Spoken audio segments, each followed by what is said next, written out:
Hey y'all, my name is Grant Smith, and I believe we as Arkansans can do better than what we saw this past legislative session. I believe in equality for all. I believe everyone deserves to be treated with respect. You know, I just don't understand what's going on in our state, and we can do better. I know that we can do better with all of the Republicans that we saw run unopposed in 2020. The thing is, it may have not been in the past, easy to run for office, considering that we had like the highest cost of running for office in the nation. But the Democratic Party of Arkansas announced this year that they're slashing their fees. So as long as you get a signature from your local Democratic Party, if you're running against an incumbent Republican, then you run for free, basically. So there's a lot of opportunities out there, and I really hope that I see a lot of y'all get out there and run for office and make a difference, because I believe that we, hardworking Arkansans, like working class Arkansans and Americans across this country, should be the ones that are running for office, because we know how hard it is to make a living. I believe in equal justice under law. Liberty and justice for all. The thing is, there's not equal justice under law when we see George Floyd being murdered the whole world saw it on camera. And then we see Breonna Taylor murdered in her sleep, Trayvon Martin, and so many others, Daunte Wright recently. There just has to be some kind of change. We have got to end this systemic racism, end police brutality. We have got to make a difference. We have to have police reform in some kind of way, because this just can't keep going on. It's just heartbreaking. It's like constant, So we just have to make a difference, guys. I believe in upholding democracy. I believe that they need to abolish the filibuster and pass much needed voting rights reforms, because, all of these 300 plus voter suppression laws being enacted across the United States since the 2020 election big lie, it's just unbelievable how much voter restrictions and voter suppression tactics are being used across this country. We've got to protect the right to vote. It's literally democracy is on the line. Literally, this country, we don't want to be a laughingstock to the rest of the world like we were on January 6th with the Capitol insurrection, guys. We have got to be a better example to the world, where we've always been a positive example to the rest of the world. Like literally, everybody else watches us. And that was such an embarrassment to see all the other countries and everybody else talking about us, and some of our enemies laughing at us, saying that they knew that we, our democracy wouldn't survive forever. But, in the end, we proved them wrong, and we have to uphold that and continue fighting for our democracy, or it won't survive forever. And that's a legitimate fear. I don't want to see democracy end in my lifetime.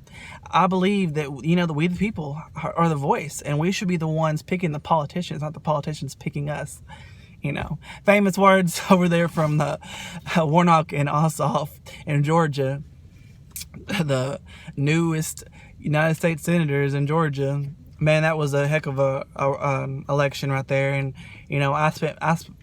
I donated myself to their campaigns, and that they've been really inspiring to me, honestly, and encouraged me to want to run for office as well, including other candidates, Joe Biden's presidency. Honestly, I was never involved in politics until 2020, when the whole BLM movement came about, and realized, even the people at the protest would say, the only way we're going to get better is if we elect better. And that's the truth, though. Like, you can't just grab about how things are and expect them to get better on their own if you don't even and not even involve yourself in the process. So we have got to be involved, guys, and stay involved. Honestly, 2020 was a crazy year, and it honestly really opened a lot of eyes and so many different aspects to all the corruption going on in our government. With the whole 2020 election and the whole big lie being told, and the way our government and state, handled the whole pandemic. It was just incredibly insane, and using that as a tactic to suppress voters and the ballot, to not allow candidates on the ballot, due to COVID restrictions and how hard it was, to get signatures during a pandemic. So, it's just crazy that, like, how deep corruption runs in our state. And, we have to elect better in order for us to move forward as a state and as a country in general. So I believe also in climate change. I believe we have to take control of this climate crisis, or, our future generations are going to suffer. We may not suffer in our lifetimes, but others will.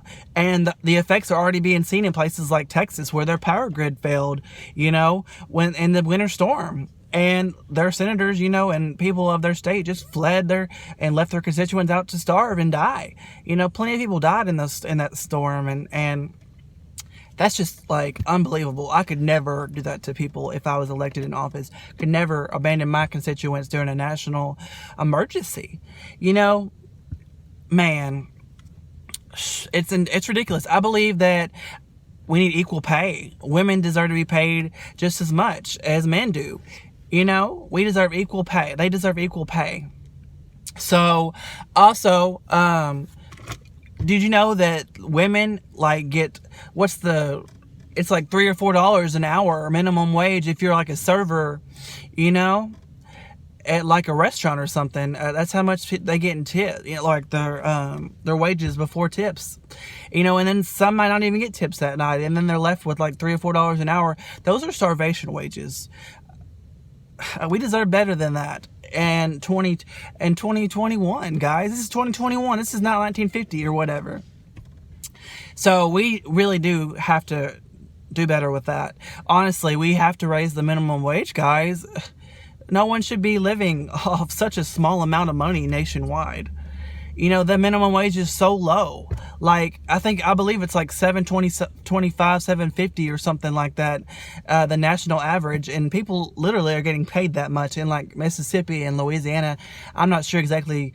I think it is Mississippi. Those are literally like starvation wages in these times. Literally, my state of Arkansas has a $11 minimum wage, and our United States Senator Tom Cotton said the national minimum wage should increase to $10 an hour, when his own state literally gets $11 an hour. Like, these are the people that we elect, guys. I didn't vote for him last election. No.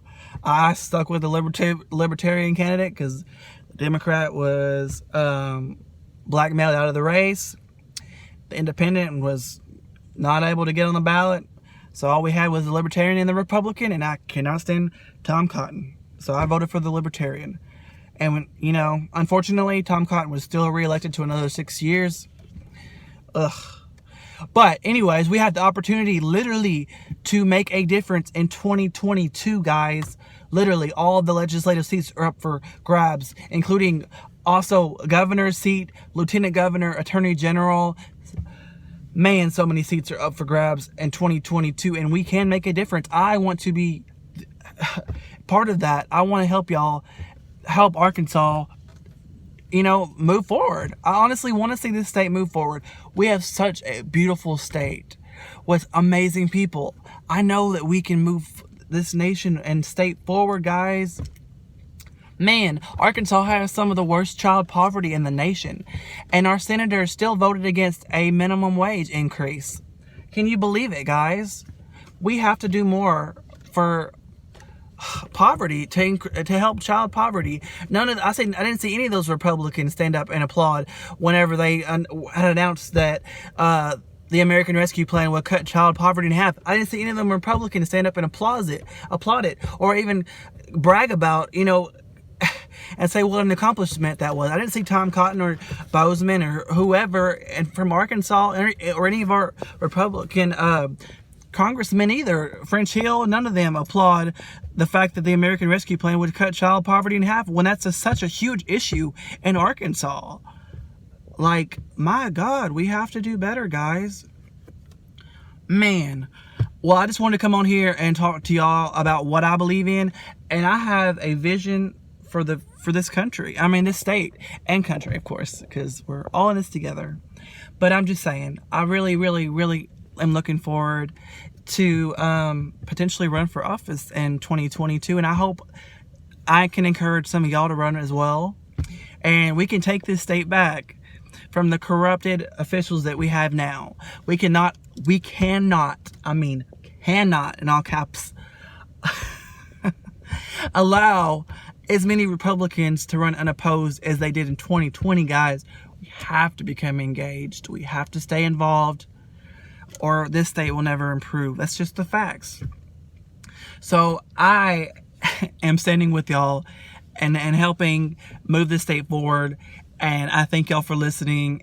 And y'all have a great night. Thank you.